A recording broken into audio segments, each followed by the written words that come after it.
It's the Jack and Nick Horror Show. Hello, everybody. Welcome to the Jack and Nick Horror Show. We are two guys who talk about horror stuff. The reason I say stuff is important this episode because we're not going to be talking about a movie.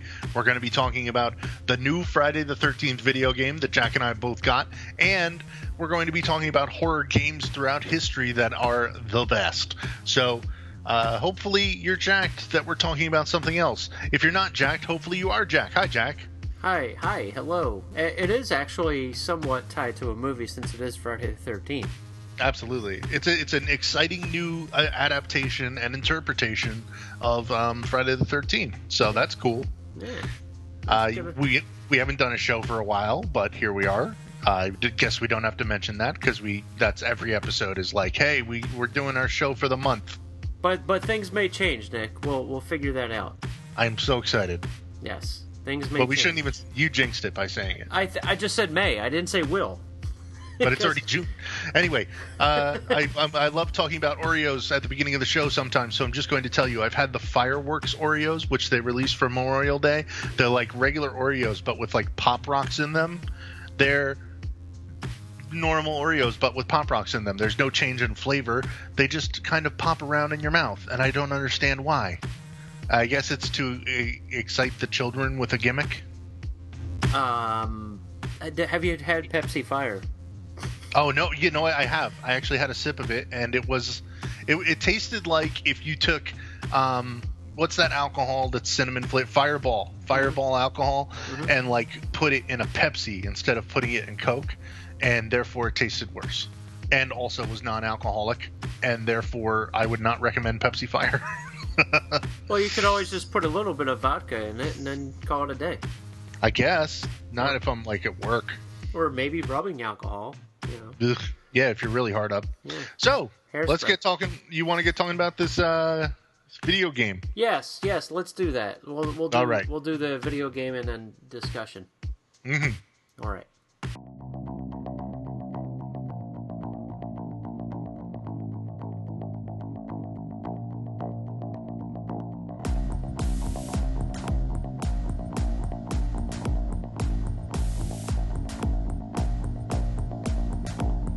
So I can remember about a decade ago, I was reading in like Electronic Gaming Monthly or something about how on Xbox they were going to be extending like their coding and programming tools to independent developers to get more independent people to independent gaming companies to make indie games for the Xbox. And I thought, man, that would be so cool. If I was a game creator, what I would make would be a game where like you were Jason and you were playing a multiplayer thing with other people going around getting other people trying to kill them. They were the counselors or Michael Myers or Freddy or something like that. That is exactly the game I dreamt of over a decade ago. And that is literally what Friday the 13th, the game is. It's an asymmetrical multiplayer game. And what that means is one person plays as Jason. Everybody else is cooperating to try and survive at Camp Crystal Lake and get away from Jason. That is the whole concept of the game. And it's for me, it's kind of been a dream game for me to play. So yeah, I pretty much couldn't be unhappy with this game whatsoever.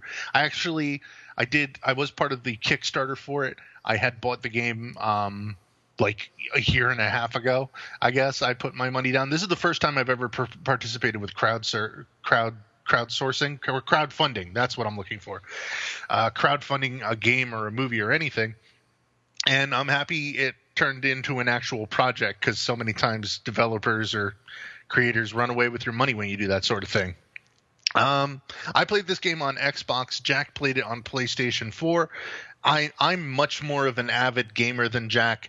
Not to say that he doesn't play video games, but I'm kind of a sick, addicted to video games person. I like video games more than I like horror in general. I would call myself a gamer before a horror fan. So that's where it goes in my my what do you call it? Like nerddoms. My nerdiness is mostly towards video games, then towards like wrestling, and then horror, like kind of like up there, you know. Those are my top three.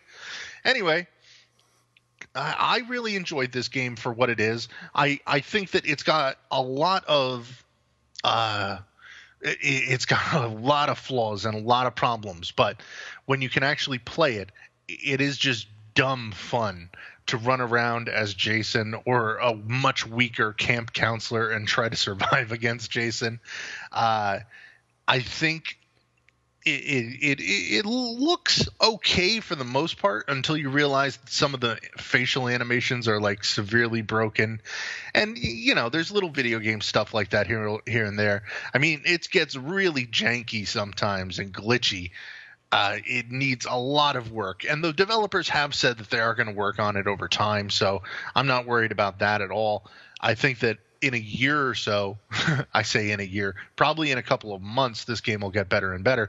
It's frustrating right now because it's very hard to get into, like, if you try and get into like a public match with random people, it's very hard. But if you do it with a private match with your friends, I've been playing a lot with our listener Amish Assassin. You can find him on Twitter.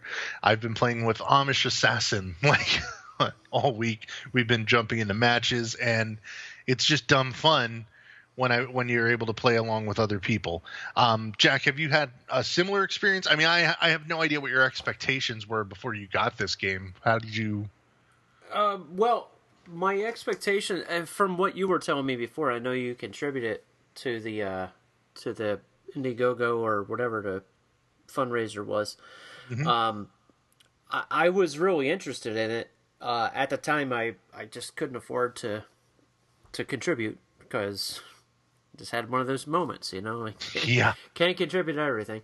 But what I expected was that they were going to release, because I haven't read up too much on it, because my thing is I don't want things spoiled before I actually do them. I mean, a Friday the 13th game compared to the old Friday the 13th game, which I did play years ago and was really disappointed with. I was really amped about it, and from what I understood, there was going to be, the storyline way and then the multiplayer way, and I was like, all right, I'm cool with that, and didn't read anything, and I purchased the game and downloaded it, and I got in right away as soon as I downloaded it. But then the problem was, for me, at the moment, I was like, oh, so I can only do multiplayer. Okay. Mm-hmm. And then I'm like, oh, so these all look like mannequins with their facial expressions. Okay. Mm-hmm. And I'm like, all right. But I got past that because the score alone is fucking beautiful.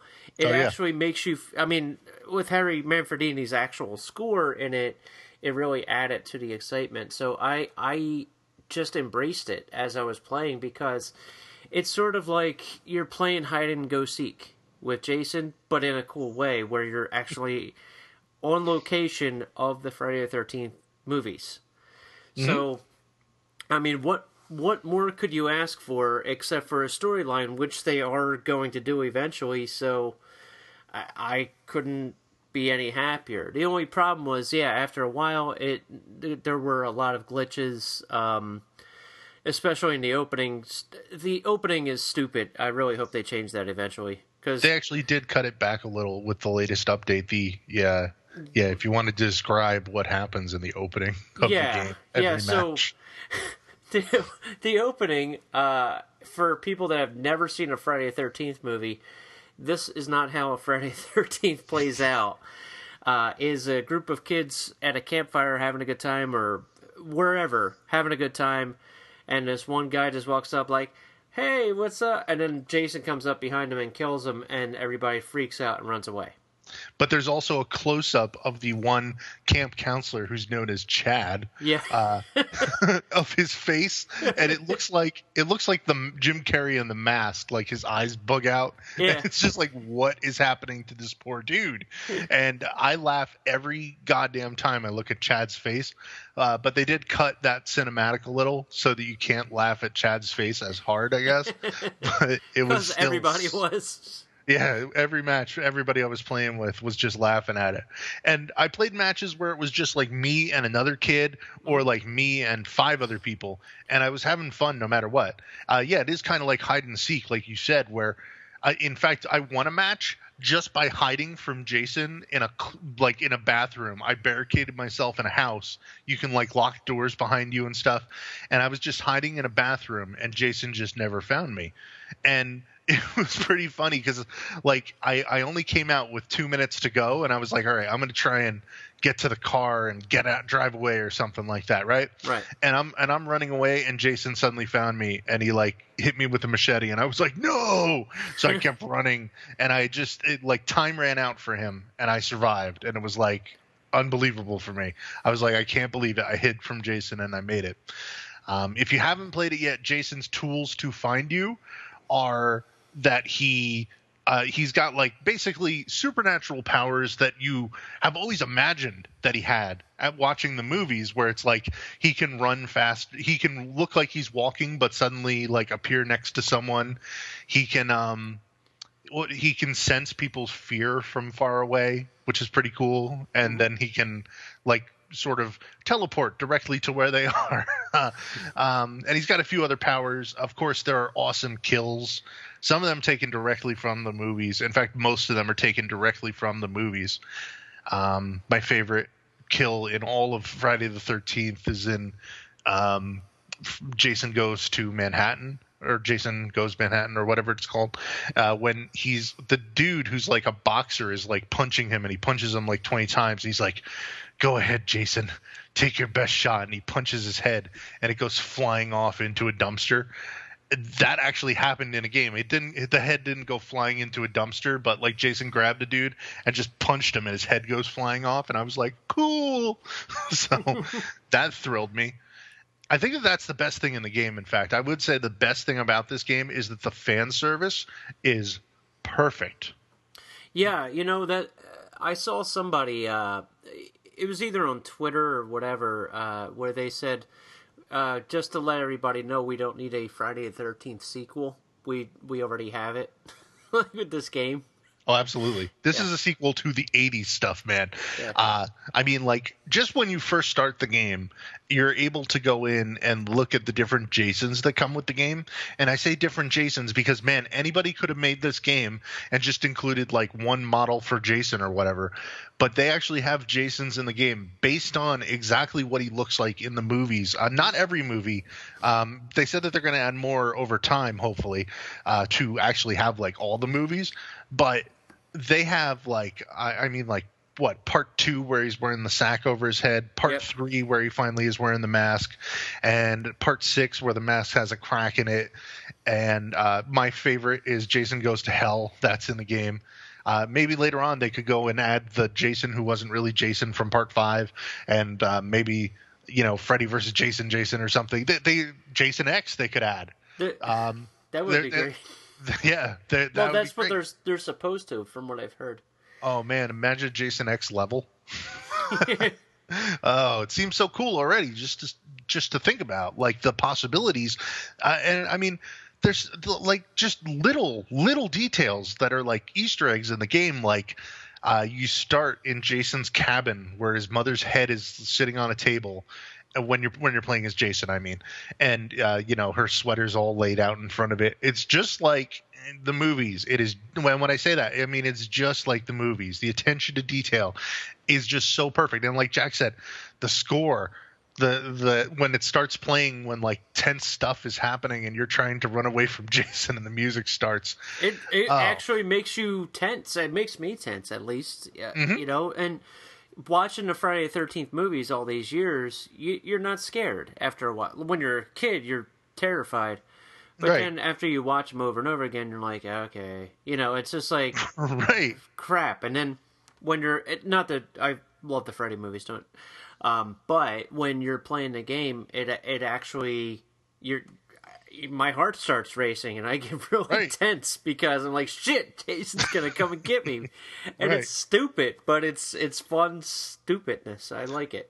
Right, and like I think this is one of the game's strengths and weaknesses at the same time. There's no real tutorial for what you can and can't do in the game. Right. Which means sometimes you'll do stupid shit by accident. Like one time, I'm outside of a house. I'm a counselor, okay? I walk up to a window. I open the window. I climb into the house. I turn around. I want to close the window to make sure Jason can't come in after me. At this point, I didn't know Jason can't come in the windows, but I didn't know that. So I turn around and I'm pressing and holding A, I thought, to close the window, but I pressed it wrong. Accidentally climbed back out the window. Jason is standing right there. I'm like, shit. So I go back in and I'm like climbing back in and he's just hacking away at me with an axe. I'm like, that was perfect. Wow. Oh man. Another one of my favorite moments. How do I even I don't even know. Hang on. That one just fell in my brain. I don't know how to describe it yet. I'll come back to that. I have tell one. me some more. What's that? There was one where I was at the cabin, the one that's the 2-floor one. I believe it's from part of 3. And Tommy Jarvis got summoned. Oh my God, we didn't even mention that. Yeah. Yeah. Tommy Jarvis, Tom Matthews, is actually in the game. Well, his voice and his likeness of the Tommy Jarvis character from Friday 6. Right. And like I was the black girl, and Tommy was there, and I'm walking around with a shotgun. Mm-hmm. And I go into the cabin. Tommy's on the top, and and there's somebody else that's dead in the cabin. And he goes, "Is that a dead body?" Like it's kind of repetitive, so just keep that in mind when you're playing the game. Yeah, they do say the same stuff over and over again. Same shit. Yeah, I mean, I'm sure there are going to be tons of patches, and this is just like the basic part of the game, and it's going to get so much better. But it was cool. I was up at the top with Tommy, and we're both pointing the guns towards the door, waiting for Jason to come through, and Jason doesn't come through, and we're just waiting and waiting and waiting, and all of a sudden he comes through the door, and Tommy just starts like freaking out and starts running towards him. I'm like, great. He gets past him, and then he comes up to me, throws me over, and starts fucking tears my head off, and the guy that's playing Tommy, or girl, takes off. I'm like, don't shoot him or anything, dude. Right. Like, I mean, the guy is I got my head torn off. Yeah. And, but it was so much fun. Just that moment. It felt like I was actually in the movie. Right, right. I mean, this is the actual video game. I mean, yeah, it's granted, there's a ton of flaws with it, but this is the game that we all wanted growing up. Yep. Like when PlayStation 2, 3, etc. all came out, this is the one where we were like, we want to be in this. And hopefully, I mean, Nick, I'll tell you something real quick too. Getting onto the game, when I first purchased it, I got on within 5 minutes. And I played for like a solid hour and a half. And on PS4, like I really don't get to play that much, because of my schedule, play PlayStation. I mean, so gamer tags and friends and all that, we hardly even see each other on there. And if we do, it's like, oh, I'm playing something else. Yeah, me too. Mm-hmm. Same with Friday, but when I had told people about Friday the 13th, they're all like, yo, add me. I add everybody, but nobody can get on to Friday the 13th because it became so popular. Like, there are people that are buying Xboxes and PlayStation that are horror fans just so they can play this game. Right. And I think it might be a wake-up call to, whoever owns the rights to other characters that,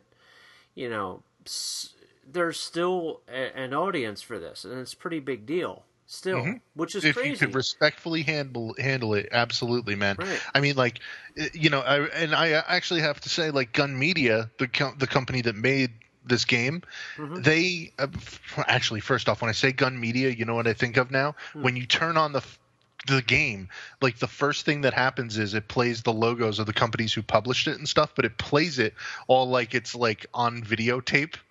And I was just like, yes, this game is going to be so perfect at that moment.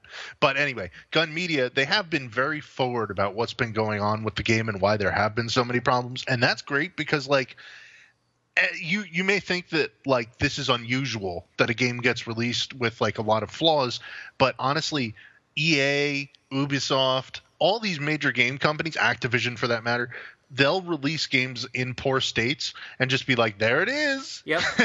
And they will not tell you what they're doing, what they're fixing. It'll take months sometimes before they say anything or do anything. That happened with Battlefront.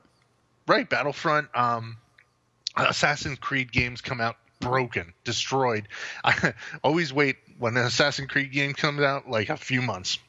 But anyway, the Gun Media has been like their Twitter, their Facebook. They've been posting like messages explaining in detail that like when they first ran the beta, there was like 5,000 people playing, and the servers were fine. They anticipated at launch, based on their pre-orders and everything, that there would be about 30,000 people playing. They said within the first day there were 75,000 people playing, and I know this week it was the highest sold game on Xbox Live, which is really a bigger success than I could have imagined this game would be. I thought that this was really going to be a niche game, that it would be like horror fans talking about it, but it actually was like a legitimate hit of a game. I really don't think so, because I myself, Friday the 13th it's in the mainstream so much, people reference it without even knowing what it is. They mention Jason all the time. Even when they're talking about Freddy, Or there will be a slasher parody, and they're parodying Friday the 13th, but they don't even know that that's where that parody came from. So yeah, I mean, it's to be expected. I mean, their expectations were way low, because I mean, it's a game that's somewhat similar to other games in a sense, but also very niche. But it's such a big deal. Friday the 13th is a big deal still to this day, which is ridiculous if you think about it, only because of how old it is. But it still holds up. The series is just one of those series that young kids still love.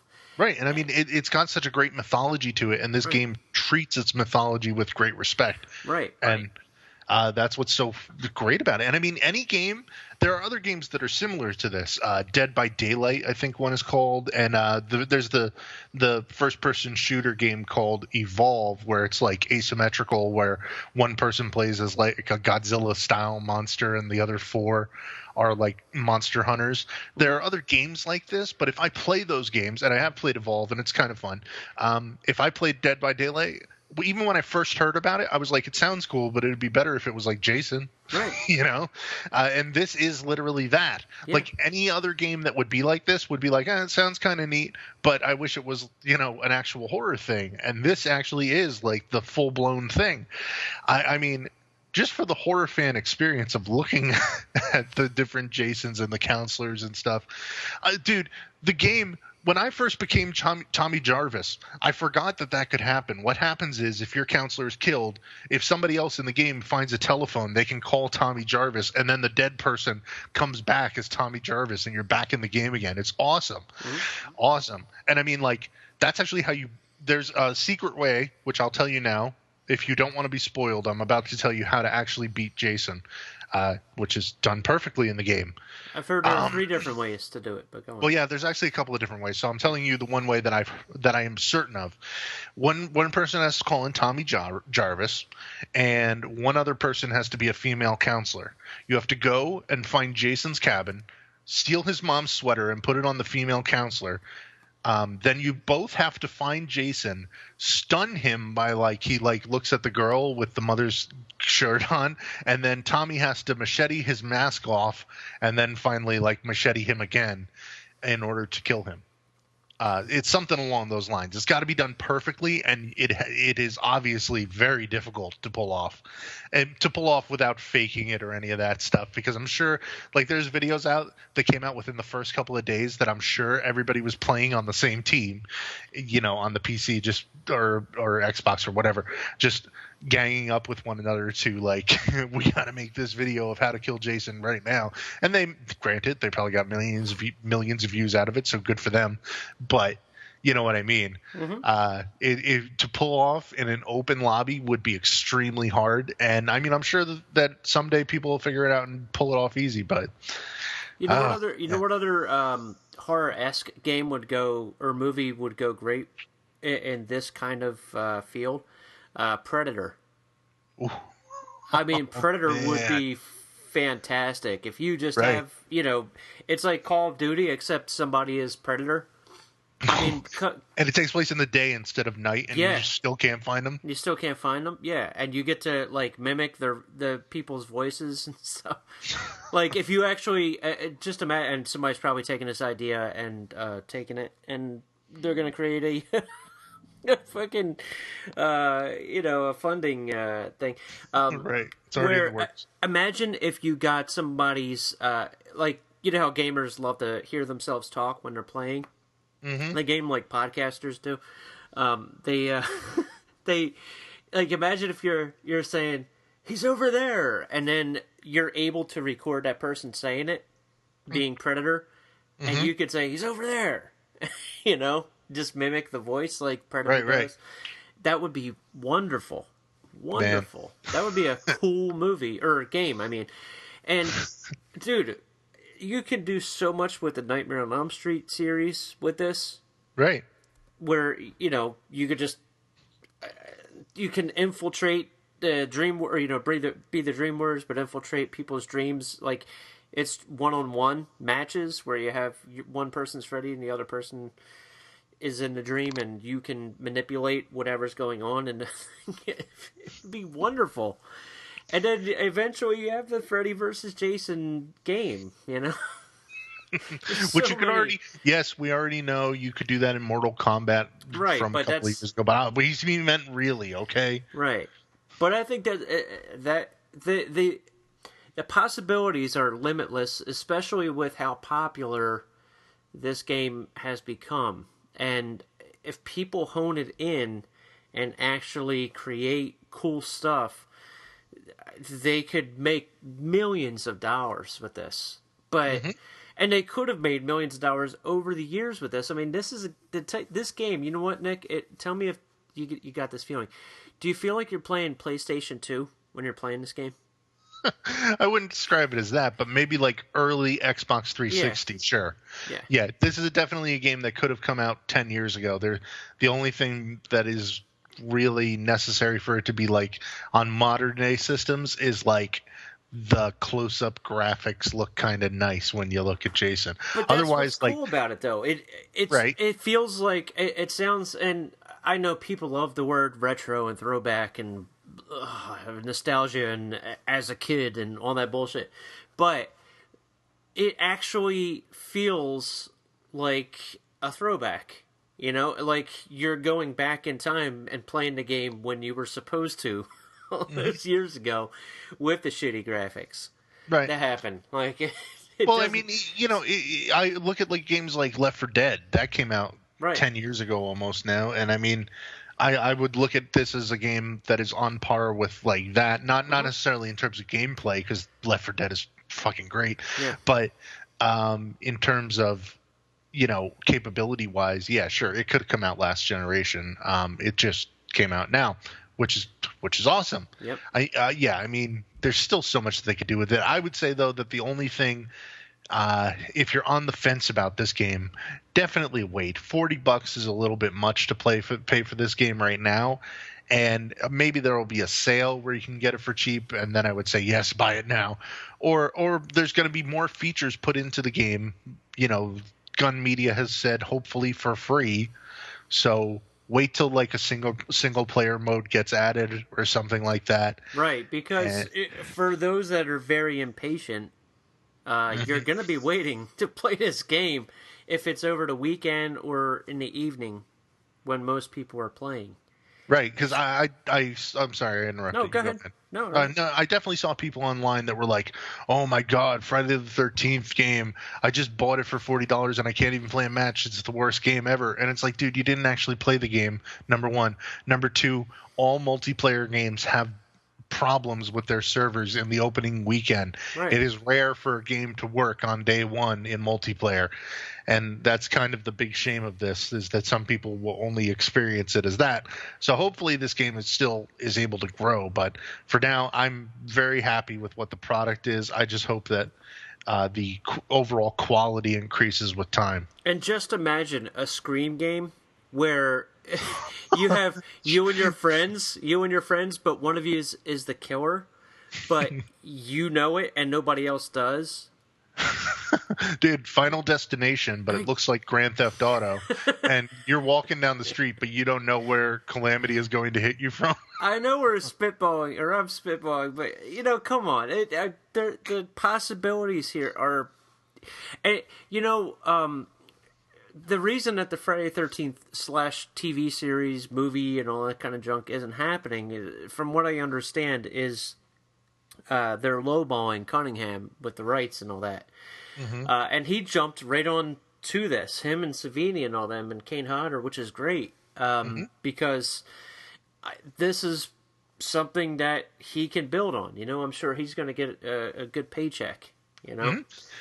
Even with Kane Hodder doing the motion capture for this game, I honestly, it didn't even occur to me until the other day, because I was watching the way Jason moved, and I was like, that is the way Jason moves. It's perfect, Mm-hmm. Because in any game they could have just made him walk like a dude or whatever, but it really looked right, exactly. But it looked like Jason to me, and I was like, that's right, because Kane Hodder actually did the motion capture, right. So that is, an authentic piece again, just to mimic what you've seen on screen, and now it's right in front of you and you're a part of it. It's just that alone makes this game remarkable. Mm-hmm. And I can't even think of another game that really makes you feel like you're in the movie so much as this. It really does. For any series, for horror or not. Can you think of even anything that that replicates the movie so well, or the universe so well? The Ghostbusters Nintendo, no, okay, or with the giant heads. No, I actually heard that the last Ghostbusters game that came out on Xbox 360 was supposed to be pretty decent. It really was really cool. It was very difficult though, control wise. It was kind of a pain in the ass. Mm-hmm. That's the Ghostbusters sequel that everybody was clamoring for, and you could have played and enjoyed, but he complained. But I would say probably the Ghostbusters Xbox game. That's about it, really. I mean, there are a lot of iOS movie tie-ins and Walking Dead tie-ins and all that. Yeah, that's beyond me. I could give a crap less, because a lot of times movie tie-ins kind of suck. The Spider-Man game was cool. Oh yeah, actually the original Xbox. Yeah, there was a whole series of Spider-Man games that were pretty good. Yeah. So, at any rate, I guess it's time for us to talk about some other horror games, and we've got some suggestions from our listeners. So, anything else you'd like to talk about Friday the 13th before we move on to that? Yes, it will kind of bring us into that discussion. You might have noticed that Nick has it on Xbox, I have it on PlayStation, and there's a reason for that. And we're going to talk about that in the upcoming discussion. We are? We are. Okay.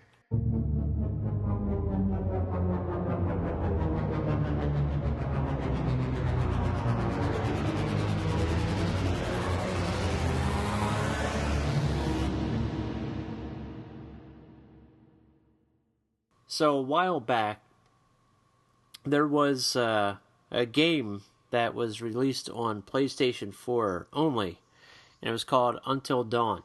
Mm-hmm. And you and I had a discussion. I said, I'm thinking about getting a PlayStation 4 because I really want to play this Until Dawn game. But I'm wondering, should I get PlayStation 4 because I know you have Xbox? And you're like, dude, go with what you want. So I said, forget you, Nick. I'm just going to get the PlayStation 4 and play Until Dawn. Just because you cannot. And I did. And I thoroughly enjoyed that game so much. Yeah? Yeah. Oh my gosh, dude. Until Dawn is one of the coolest games I've played. Because I used to game a lot when I was younger. But over the years, I kind of gave up on it and just said, I'm just going to watch more movies. And my gosh, man, we'll get into that later, but yeah, that's the reason why I have the PlayStation 4 and you have the Xbox, all because of that one stupid game. Well, I mean, I'm jealous. I would like to play Until Dawn, but it's one of the ones that I just haven't been able to play. It's surprising though that they didn't release that on Xbox. Like I don't know why they. Well, I guess they have to separate the system somehow. Yeah, probably Sony helped fund it or something. I don't actually know because it's not out on Xbox. And I can't afford a PlayStation yet. In case you're wondering about like why does Nick play favorites with his Xbox over PlayStation? I would have them all.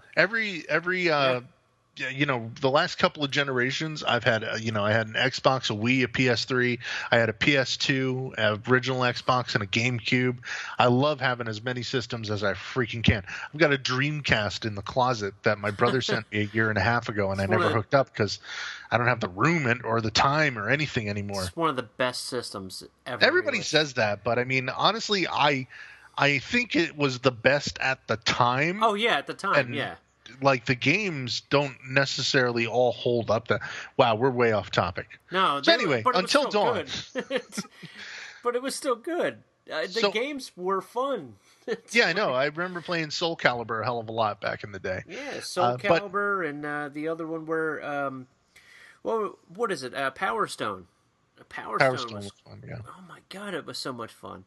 But you were saying Until Dawn. So Until Dawn is a sort of a choose your own adventure through a slasher movie game, huh? Sort of, yeah. It starts as one.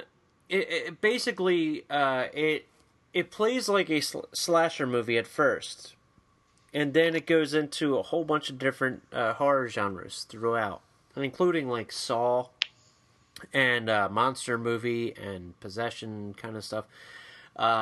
It's really cool because you have to make a decision on certain things, and whatever your decision impacts either the death of your character that you're currently playing or the other person. So the story can unfold hundreds of different ways. For the most part, I'm sure it's got like maybe 5 or 6 endings, but when I played it, I got everybody died, which was cool because it was kind of a downer of an ending. And then I said, "Oh, I'll give it some time, and then I'll play it again, and then this time I'll try to, survive." But the cool thing about the game is there are characters that a major problem with a lot of horror movies today is characters are assholes, and you want them all to die, and people have the wrong. They have the wrong idea when it comes to making horror movies today. They think sequel-wise where they're like, everybody's got to die, and people are here just to see people die, and that's not necessarily the case. You got to root for characters. So what the game does is they have the setup of all the characters, and you like certain ones, and you're just like, all right, that one's an asshole. That's the dude bro who's going to be a complete jerk. But then when you take possession of him, you can turn him into a good guy. And he actually becomes like the main character. Or like if you're in charge of one girl, she can be a good girl or a bitch. You can make those decisions too, which really adds to the game. Where like you don't want these characters to die, you want them to live, and you want other ones to die because they're the assholes. So it's really cool, and it just depends on what you choose, or what paths you choose, which determine other people's characters. It sounds very similar to the movie, or excuse me, the game Heavy Rain for PS3. Yeah, it's. Just I really like love that one. It's almost identical to... People have compared it to that and The Last of Us, which are the same creators of those two games. But, what is it? Larry Fessenden he's in the game, and he actually is one of the creators of Until Dawn, or one of the writers. And it's really cool. It's really, really a cool game. If you have PlayStation 4, you can get it cheap now. It's like $20 or less. I would say just buy it and play it. Peter Stormare's in it too, and Hayden Panettiere. I don't know how to say it either. It's like Brett Favre. So anyway, Nick, Yeah, Horror there's a lot games. of horror games I've loved over the years. I still have a few that I have to play. So if Hmm. you're wondering why I'm not mentioning Resident Evil 4, 5, 6, or Revelations or 7, I own like half of those on my Xbox and I haven't gotten to them yet. Also, Alien Isolation is another one that I really want to play, and I hear that it's similar in terms of maintaining the tone and feel of the movies with the way that the Friday the 13th game we just talked about. Uh So huh. those are cool ones that I'm looking forward to finally getting to, years after they came out. Some of my favorites, though, I've got 7 or 8 that I'm going to quickly go over. Well, one that I might hang on for a while, but the original, and this is not necessarily a horror game, but it definitely has atmospheric horror in a way that I don't even have to tell you about. The game Bioshock, the first Bioshock. Did you Oh ever my play gosh! Bioshock? Yes, I did. And Bioshock, for those of you who have not played it or are not gamers, is a first-person game where you are in an underground city where a crazy objectivist decided to take the the smartest and richest and most successful humans of the earth and just move them all to an underground city where they would all live, called Rapture. And I mean, I don't know what the rest of the world became like, but Rapture, everything goes wrong, the lights go out, and there are these monstrous genetic monstrosities called the Big Daddies, who look like diving suit wearing monsters, Hmm. basically, roaming the halls, ready to kill you should they find you, since you're trying to escape Rapture. And I don't know, they're not letting anyone escape. And it's wonderful. It's wonderful. A lot of random things happen in it. I wish, like, the new generation of video game systems make recording your great moments fairly easy. Like on Xbox, it's just like you tap a button and it records the last 30 seconds of gameplay. I wish that there was something like that when I was playing Bioshock, because there were so many scary moments and so many jumpy bits that I thought were really done well, and I totally would have enjoyed having those videos forever. But whatever, here we are in the future, and I don't have them. Another one from last generation of games that really I thought was done very well was Red Dead Redemption's Undead Nightmare. This was actually DLC for Red Dead Redemption, which is an open world sandbox game where you live in the Wild West.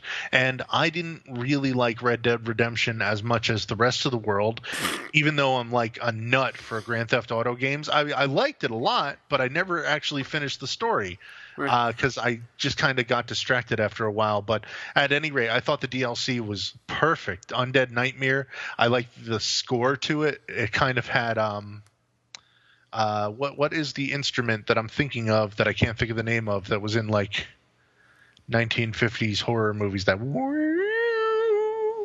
Tamarin? No, not Tamarin. Tamper. What is it? I just like to hear you struggle. I know you do. You know what I'm talking about too, don't you? No, I don't. I All can't right. tell Well, from. yeah, you would totally know if you friggin' heard it. How am I supposed to know that? Anyway, Undead Nightmare was really fun, and the zombies were, I played that zombies too. are overdone now, but like at the time it was fun, and I liked how the sky was this greenish brown color, and the world was just awful and ruined. Yep. It was fun DLC, man, but fun to play in general. And I also found a unicorn and rode that around, so that's funny. Silent Hill was one of probably the all-time greatest horror games. This was on back in the days of PlayStation 1, and it was just you awaken in a foggy town that is full of monsters, and your daughter is missing. You have to go find her. An atmospheric nightmare of a game, and I absolutely loved it. It really showed me like all that horror could become in video games, and that is why I actually love that one still. I mean, it's pretty much unplayable these days because the graphics look awful, the controls are weird, and it's kind of like lost to the ages, but I loved it at the time. And there have been remakes of it. I haven't played the remakes. Maybe they're better, but it's just one of those ones that was really fun when it came out. Kind May of not like have aged perfectly. kind of like the first Resident Evil.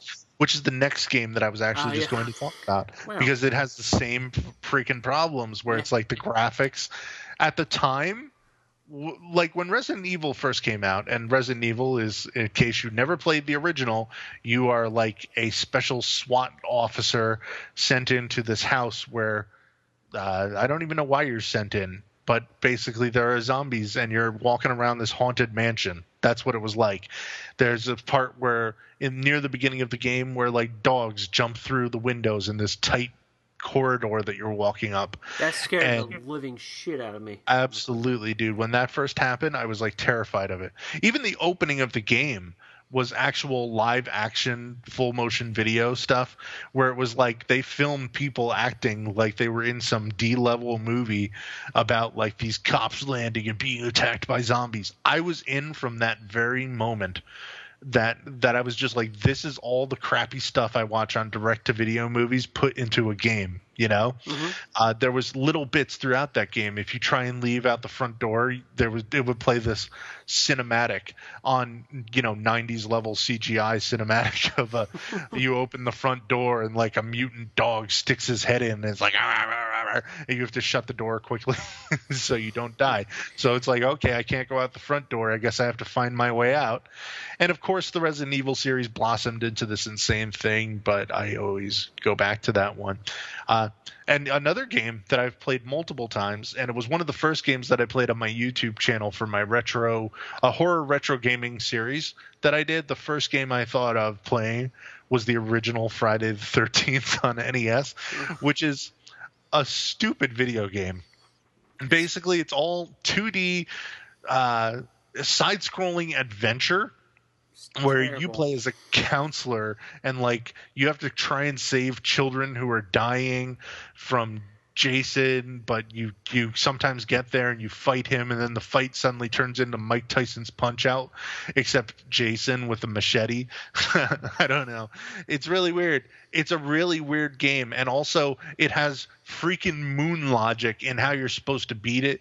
Like you have to go, just like in the new one, you have to go and find Jason's mom's stuff out in the cabin, and then it makes you stronger and able to fight him. Like there's all sorts of stuff, but there's no way to figure it out at all in the game because you like any clues in the game or anything don't tell you how to do it. This is why we needed Nintendo Power as kids. Yet, even though I'm saying all this bad stuff about it, the nostalgia that I have for this game is so strong that I love it. Just because that was the first game that showed me how much I love like horror and how much I love being scared. Like it's funny to think back, but that game scared the crap out of me when I was like, I think it came out when I was like 9 or 10, and it scared the crap out of me, and I loved it. I love going back to it over and over again. Even now in my adulthood, I like going back to it. And some of the music in it is utterly terrible, repetitive garbage, but some of it is actually creepy, atmospheric, gorgeous music. Like when you first go into an empty cabin and it's just playing this sad little music. I mean, you can look it up on YouTube. I don't have a clip of it to play. I guess I should have done that. But the music from that game sometimes was beautiful. So look that up. And we're coming up on the last horror games I love. Everybody get ready. 2 of them from the last generation of video game systems, Xbox 360, PC, and PS3. The Left 4 Dead games. Basically, if you've never played them, it is a first-person game where you and 3 people who you're playing with either online or 3 of your friends online are fighting your way through the zombie apocalypse. And the game is just both games. I count them together because they really run right into each other at one point. They're just perfect. They're perfect games that are very well done. They're very fun to play. There's a lot of like environmental storytelling going on that you may even not notice if you aren't paying attention, but there's like parts where you like run through a hospital, and it was clearly the first part of what happened in the zombie apocalypse. The hospital clearly got torn apart in what they thought was just a murder, and then it wasn't.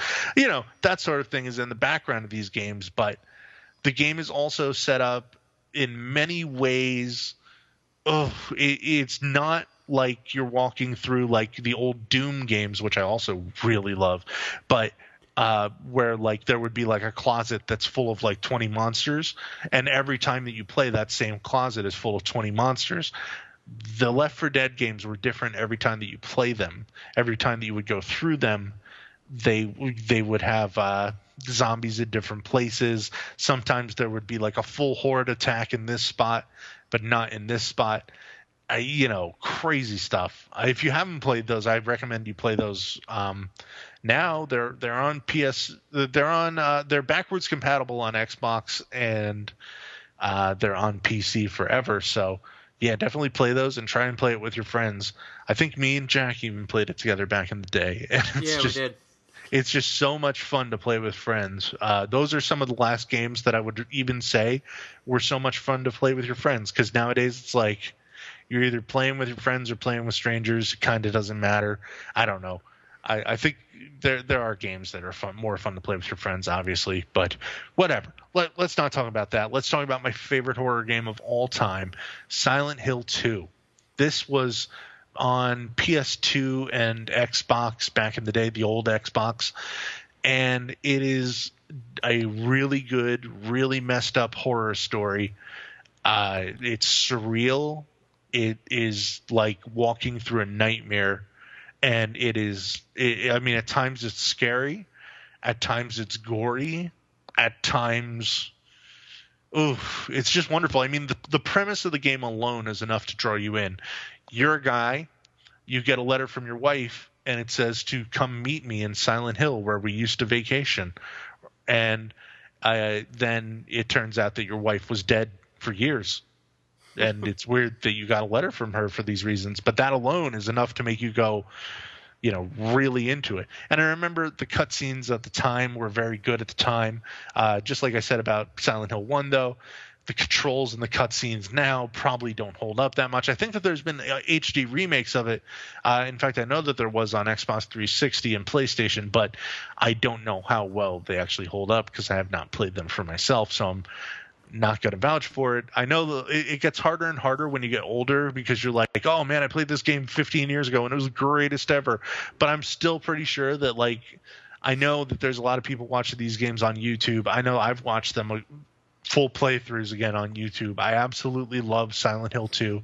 I love the ending I got best. I'm not going to spoil it for you, but I had a particularly tragic ending, and I thought that it was the most fitting ending to a video game I ever played.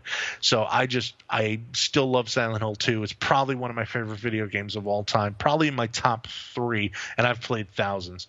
I love it. So that's a high recommend from me. I hope you've played it too, so that you just really enjoyed what I said. If not, you suck. So, Jack, did you have any other games that you want to talk about before we talk about our listeners' picks? Yeah, I do. I'm going to kind of go old school on you. There's a PC game called Phantasmagoria. Have you ever played it? No, I've been interested because it comes up in retro horror gaming list all the time. Oh my gosh, man. It was, well, I played both. There are two, Phantasmagoria and then Phantasmagoria 2. The thing that excited me, being a younger teenager at the time, was that I understood that there was some nudity in the games. So I was like, yes, because it's real actors that are in it. Basically, what Phantasmagoria is it's from my recollection, because I played through the whole game, and oh my gosh, it's basically you play the main girl.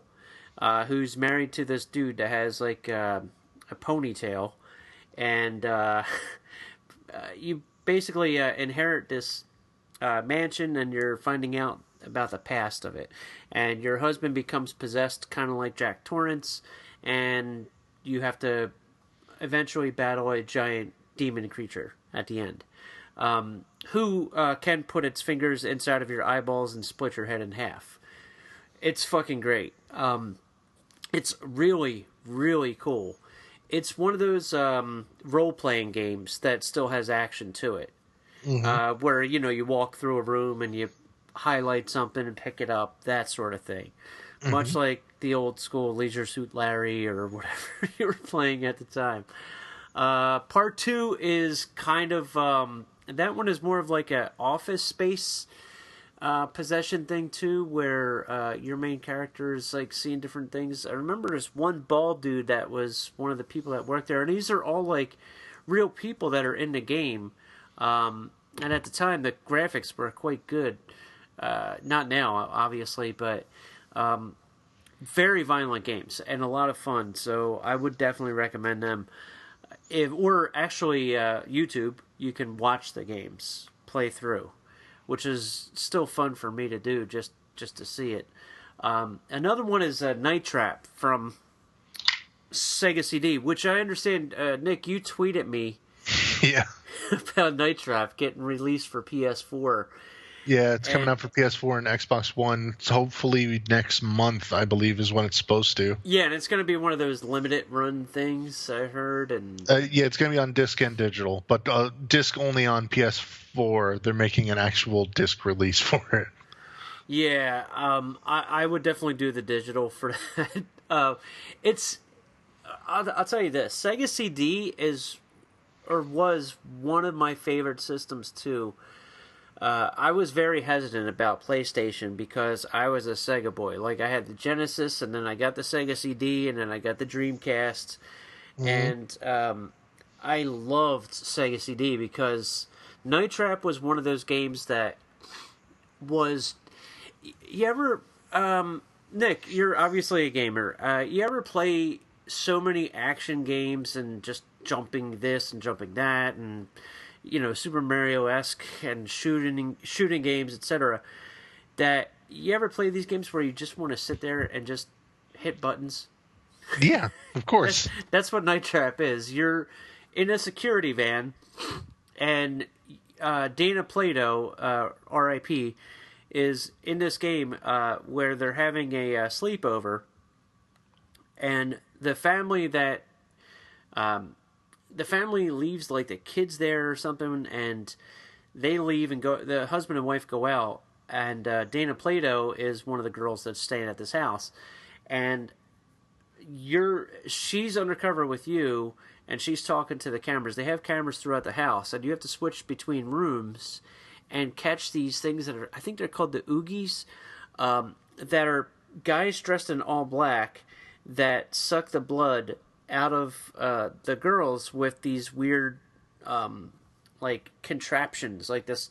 It's like a weird weapon that grasps their neck and then sucks their blood because they're sort of vampires.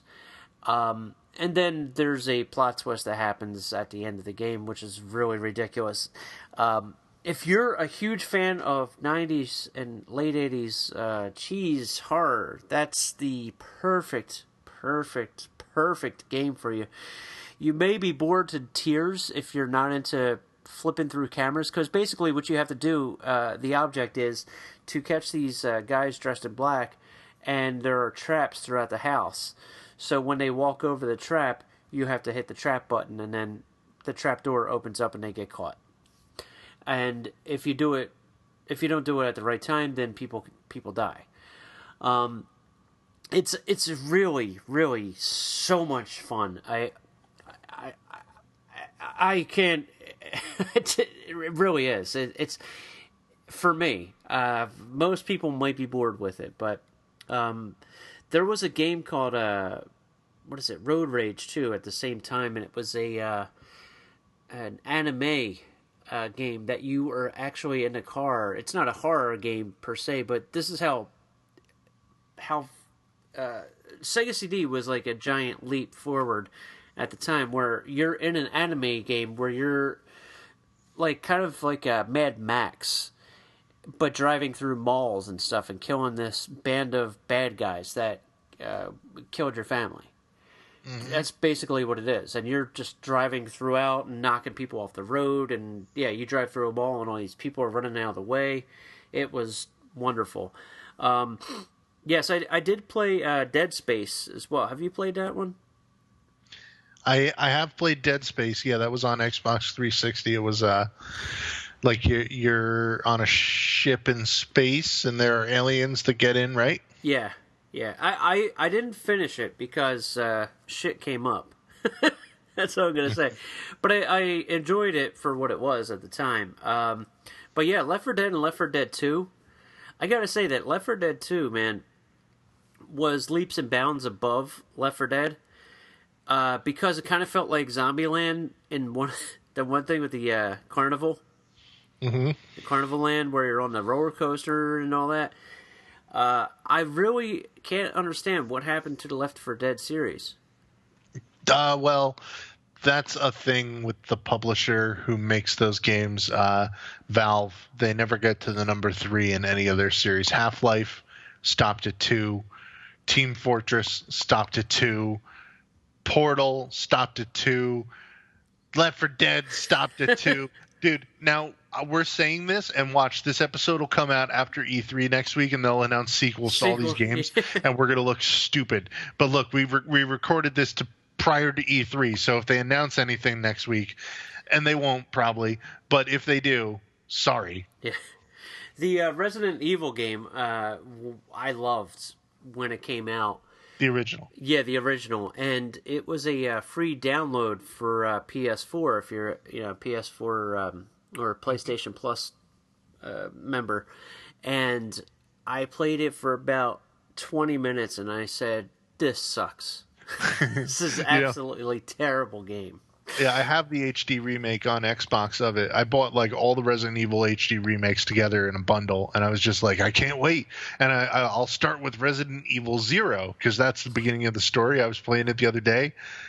Oh, it's not so great. It's like it's fun in the way that's like it's a retro game. You're playing, you're playing an old school game again, but the controls, even though they are fixed from the old tank controls of the old video game, they're still so like, so clunky. Yeah, clunky. And like the saving of the game, you can't auto save or quick save anything. Right. Everything has to be saved at the typewriters in the video game. You have to find a room that is a safe room and save there. Why did you do this to me? Why? But at the time, we thought it was great. Yeah, because remember you had those the little PlayStation discs. The memory card. The memory card, yeah. Then you had it. Oh, man, so kids today, man, they have no idea the troubles we went through. Corded controllers.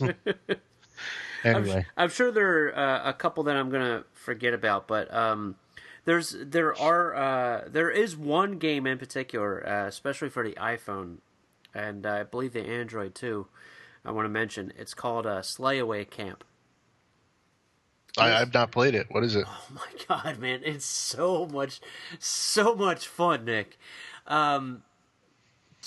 Okay? So if you like puzzle games, this is perfect. And if you're a horror fan, it's even more perfect. They kind of mimic the Friday the 13th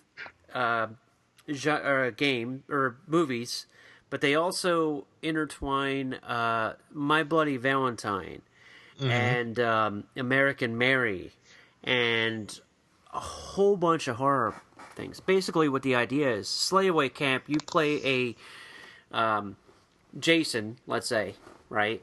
And Slayaway Camp 1, and it has like this little video that opens it up. It's like, they thought it was safe. It's like this little like trailer to a slasher movie. Mm-hmm. And basically the little counselors are spread throughout this little puzzle map, and you can only it's like a chess match where you can only slide one way and another way and another way, but you have to slide into the counselor and kill them.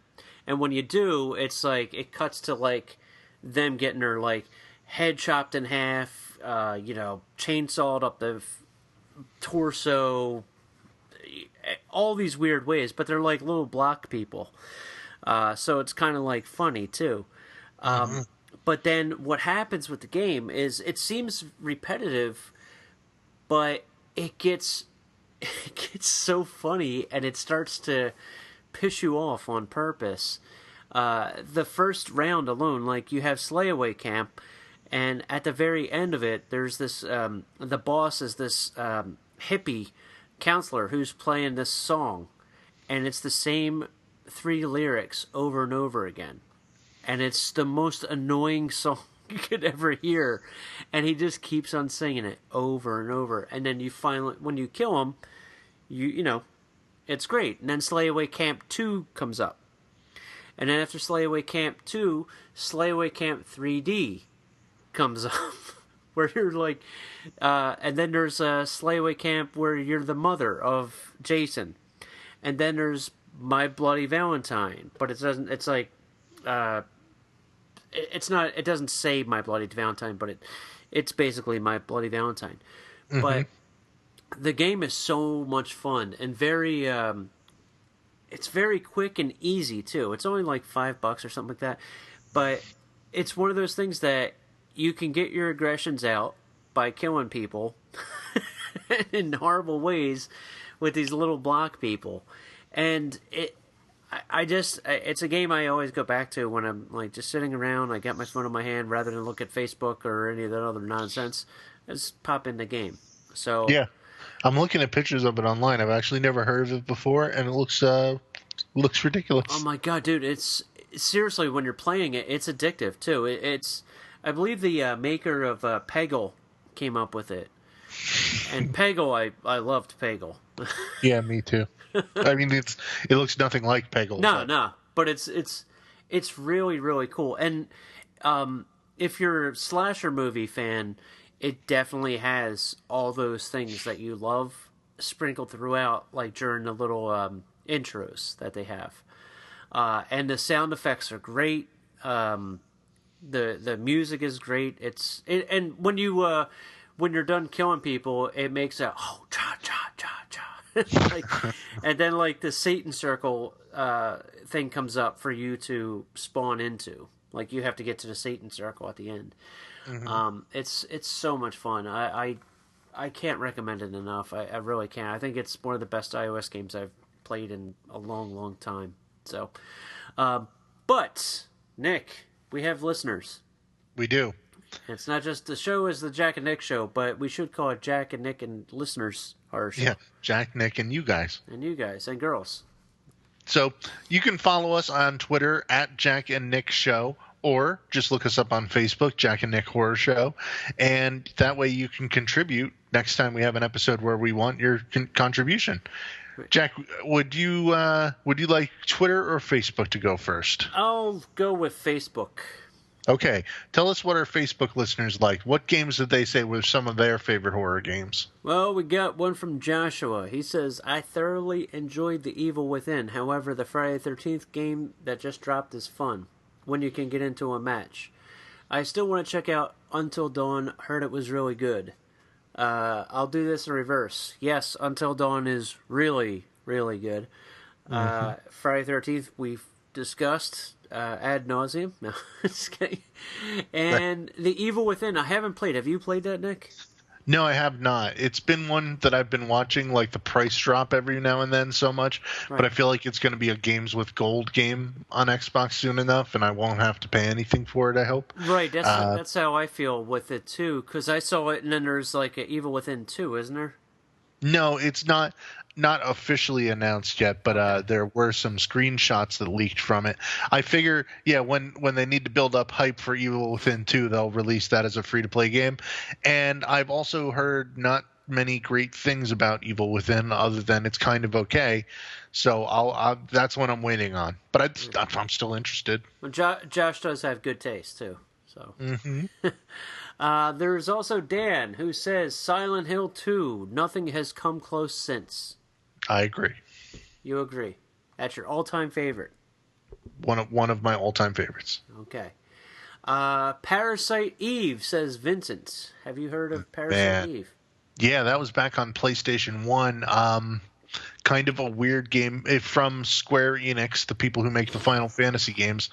I don't even know how to describe that game entirely, but it was basically you were a police officer and terrible things start happening in New York City and people start just like spontaneous human combustion, except there's nothing spontaneous about it.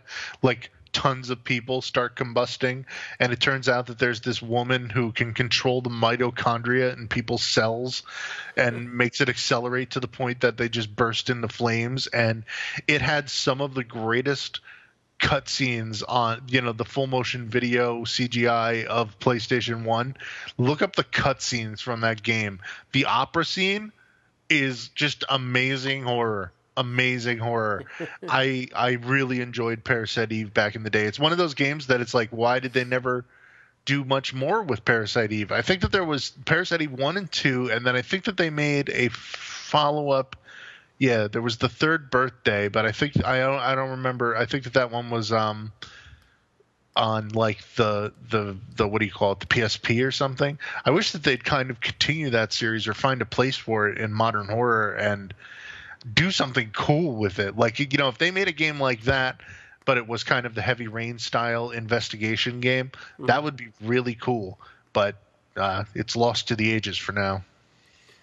All right, well, our good friend Tor says, Until Dawn is my favorite. I can't wait to play the Friday the 13th. I'm rewatching the movies until I can afford the game. Hopefully it works properly by then. Yeah, hopefully it's on sale by then. Yeah, true. Yeah, Until Dawn Tour, yep. It's absolutely fantastic. Correct. Mike Merriman. I said his full name because he's like he's a staple he's been a staple with us for a while. Resident Evil 2 was my favorite growing up.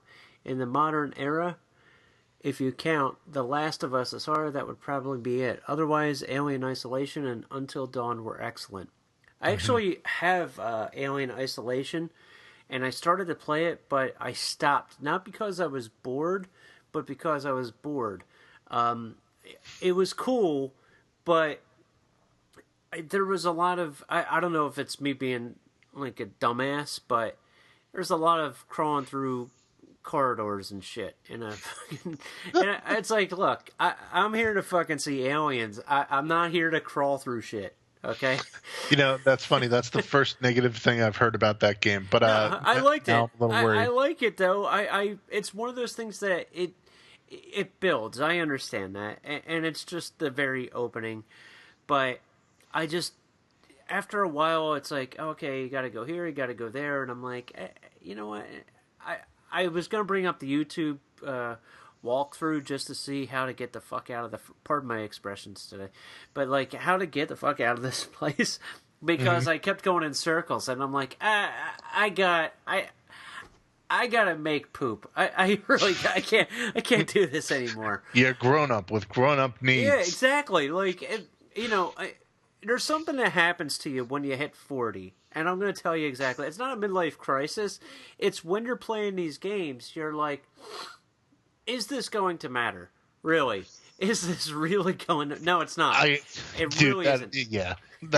I'm not 40 yet, but I totally understand your feeling. Right. A lot of times I'll play a new video game and I'll be like, is this better than me just dicking around in Grand Theft Auto Online? And if it's not, I just put on Grand Theft Auto Online instead. Or is this better than me walking outside and just experiencing nature, Right. Like, maybe I could do that. But enough about my ass. Sean Kelly said, played Until Dawn with a bunch of friends. Each of us has played as a different character, and it was a lot of fun. Yes, it is. Yeah, that's the thing. Like, you can play as... Oh my god, man, it's so much fun. Everybody, go get it. Alright, sorry. Desmond says, I played Until Dawn with my girlfriend and had a blast. My sister sat and watched me play both Doom and Dead Space since she loved how scary they were. She's just terrible at video games. So, yeah, we have Until Dawn again, and Doom and Dead Space. Yeah, I'm very sad that I'm not able to play Until Dawn until, like, I'll play it in like 5 years when PlayStation 4 costs only like $50. And then you'll be like, that's it? Yeah, this game sucks. That's it? The Friday the 13th game is so much better than this Oh shit. my god. It actually, Until Dawn is, as far as like playable, is like leaps and bounds way past the Friday the 13th game. But That's to be expected right now because it's still new. So Making me more jealous. oh, dude, it's kind of incredible. It really is. And of course, my son really wants. He's only 4, but he really wants a Nintendo Switch. So even if I had enough money, I can't buy. You can't buy it. Can't buy the PlayStation. I got to get the Switch, which has no horror. And in somewhat closing, years ago, Nick, when did you have multiple systems at the same time? Oh, always. Okay, because for some reason, I had the thing where I had to have either Sega or PlayStation. And PlayStation, I had the first one, but then when PlayStation 2 came out around the same time as Dreamcast, I'm like, no, Dreamcast. Nah. No. Well, I said always, but I meant always this century. Last century, I was like, no, Genesis, no Super Nintendo, not in this household. Right. Yep, I was the same way. Even with the GameCube, I'm like, GameCube? Yeah, okay. I love and Super Nintendo. I didn't get that. I had regular Nintendo. And then I got PlayStation, or no, I got Sega Genesis, and then Sega CD, and then PlayStation. That was my sequence. One of my friends had the 3DO. Remember that one? Yeah, that's when your friend picked a losing horse right there. When he got it, the guy at the game store said, "Yo, get rid of your 3DO." That was our ongoing thing. They had a game show though, man. It was called Twisted. And I'm going to tell you, Nick, it was one of the best games I've ever played in my entire life. It really was. It's like it's like a game show where you get killed. Like if you do things wrong or... Yeah, I've seen clips of it. Oh my God, man. It was so much fun.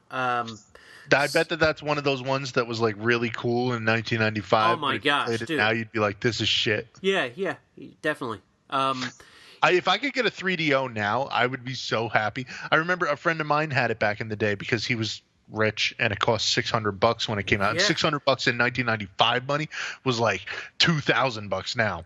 Yep. So that was something, man. That system. That was how much VCRs were back in like the 80s when they first came out too. So if anybody out there has a 3DO you're looking to unload for free, I'll give you my PO box. Thank you. With Twisted. Yeah. I actually looked around to see if there was Twisted like to play online or something, and there isn't. I haven't been able to find it. But the reason I was bringing that up, Nick, was that right now you really have to make a lot of money to have 2 systems, because if you want to play online, you have to have 2 online accounts. Mm-hmm. So, you buy the system, but you can't play the same game on both systems. So you have to buy 2 games, and it's kind of becoming more of an investment, even than it was last generation, because at least PlayStation you could play free online with PS3 back 5-10 years ago. It's what's that? What? There was a couple of horror games I forgot to mention. I'm so sorry. Real quick. Go ahead. The Evil Dead games, the Hail to the King. Terrible. Oh yeah. It was a cool setting, but controls were wonkier than Willy Wonka. It was bad. And then there was one of the best games I've ever played for Xbox, and I still have it. And people are probably going to try to find out where I live to get it, because it goes for a lot of money right now. Stubbs the Zombie. Oh, Stubbs the Zombie. That was good. Oh, Nick. It's a culmination of everything I love about horror and just stuff in general, because it's 50s. It's a 50s monster movie where you're a zombie and you eat people's brains and you turn them into zombies. Wow. And you're trying to create this entire army of zombies while you're this dude from the 50s with like this hat, and it takes place in the 50s, and it's so violent, and it's a lot of fun. And you actually to see what's going on in front of you, you tear your hand off and it crawls and stuff. It's so much fun. It really is. you saying all this about 50s zombies eat your neighbors, man, I can't believe I forgot to list one of my favorite all-time horror Zombies Ate My games. Neighbors? Zombies Ate My Neighbors for the Sega Genesis. Yeah. And I say Sega Genesis over Super Nintendo because Genesis is where the blood was, kids. But, man, I love that game back in the day. I played it again recently on, through emulation, and it's still just a fun, dumb arcade-style game. Right. Totally love that game, and I can't believe I forgot to mention it here tonight. But follows exactly like some of the stuff you're saying, 50s themed, sci-fi horror stuff. Totally a fun game. So go look that one up if you're interested in horror classics. Anyway, definitely. Let's talk about what our Twitter users said and what some of their picks were for their favorite games. First, we have the aforementioned Amish. Why can't I say Amish? At Amish. At Amos. Amish. At Amos _ Assassin 8. My mom used to pronounce the Amish as Amish. The Amish, yeah. Well, I think that's how they pronounce it, don't they? No, they call themselves English for some reason. Amish. Anyway, the new Friday the 13th game, and not even close. When it works, it's amazing. He's been playing it for way more than I have this past week, so take his word. At Mick Boss, at Mick _ Boss, he says, Silent Hill 2 by some margin. Nothing has atmosphere like it. I agree. Now, we got several tweets here from our old friend at Corpsehead, and I'm going to read them all. Back in the day, I believe Clive Barker's Undying was the best in the genre. It looked amazing. The gameplay was great. And, of course, the storyline was epic. It was one of the few games that made me jump out of my seat. And I've actually heard that game is, like, way underrated in terms of horror games, especially for the time that they were released at. No one ever paid attention to that one. It was on PC sometime around the turn of the century, and everybody missed it. And I've heard it's great. I assume you haven't played that one, right? I have not, no. I don't even know what it's about. It's just supposed to be cool, but everything he said. He also says, always enjoyed American McGee's Alice. I've never played it. I've always been interested in American McGee's Alice and Alice 2 Madness Returns or whatever. I just have never gotten around to them. I remember watching it being played in GameStop once. Like, it was before the store was even called GameStop. I think it was still a Babbage's. And I remember watching somebody play it, and I was just like, man, I need to play that game, and never, ever got around to it. You ever play that one? No. Okay. Next up, he said, recently I'd go with Alien Isolation. With a good sound system, that game is intense. And then he says, lastly, I'd have to give a nod to The Slender Man. I have it on Xbox 360. Been playing it randomly at night when I'm alone in the house. It truly freaked me out. Yes, I have the Slender Man game. I think I forget what it was called. It was called Slender the Arrival is the Xbox one. The one before that I had also played was on PC called Slender the 8 Pages. Mm-hmm. And I think Slender Man, I mean, we all pretty much are aware of Slender Man. I think as a character, he's a wonderful horror character in modern folklore. But I like the Slender games just fine. Like, when it came out, I was cool with it, back like 5 years ago, I guess, when it came out. But I think that what Slender did was create this whole other type of horror game that we haven't even mentioned here tonight.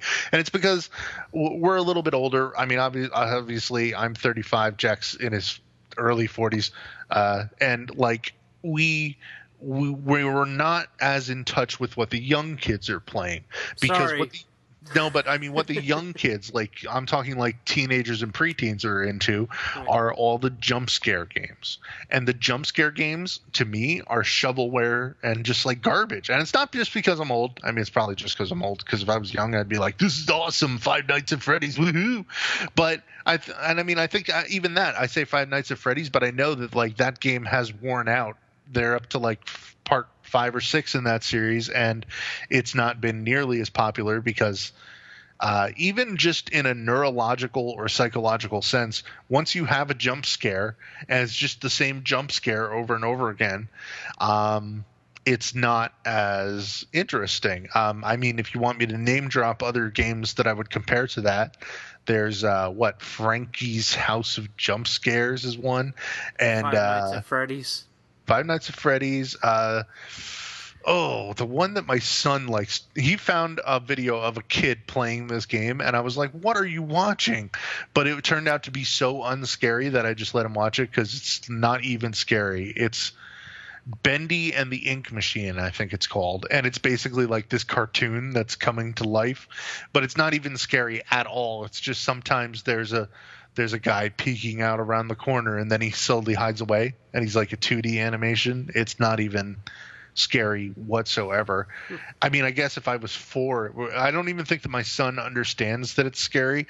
I think he just likes, and this is what everyone likes at that age, from 4 to 18 or 17, whatever, they like to hear the people's reaction when they're playing it, and the people who are reacting to it overdo it and are like jumping out of their pants over how scary it is on YouTube, right? That's all that these games exist for, is for the reaction factor, so that you can laugh at other people's reaction, because it's not – these games are not that scary. I mean, Slender was actually kind of scary. I played a little bit of Slender the Arrival. Like I said, I have it. I've never finished it, but I played it about halfway through, and there were definitely times when I was like, well, that was scary as hell. You know, Outlast is another one. I actually have Outlast 1 on Xbox. Still haven't gotten to it, but at least that one has an atmosphere to it that and I guess Slender does as well. So I'm saying like Slender and Outlast, I'm putting like above the shovelware stuff. I'm sure that there are games I don't even know the name of right now just because I'm not really aware of them. There's so many horror games that are just dumb jump scares, and please, you can do better. Just like horror movies. Just like horror movies. Yeah. You want to watch something with a good atmosphere, if you ask me. But anyway.